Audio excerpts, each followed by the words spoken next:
Bildiyiniz üzərə hamiləlik davam etdikcə, qarın böyüdükcə qarında dartılma izləri yaranır və bunun əleyhinə mütləq qarını nəmləndirmək lazımdır. Mən belə bir krem aldım. Bununla bağlı çox araşdırma etdim ki, ən yaxşı krem hansıdır və araşdırmalarım nəticəsində sadəcə yəni miflərdir, sadəcə hər kəs belə deyim öz məhsulunu satmaq üçün və yaxud da reklam götürən insanlar bu kremin satışını artırmaq üçün tərifləyirlər.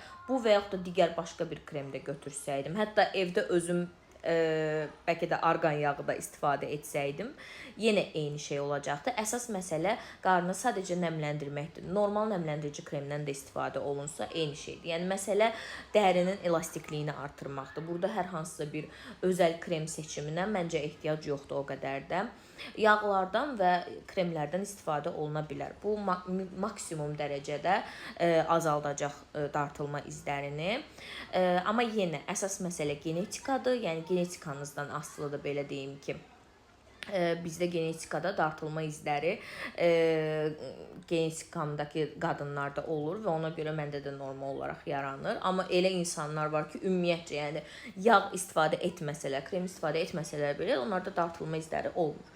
Yəni bu müəyyən dərəcədə həm genetikadan, həm də təbii ki, baxımdan da asılıdır.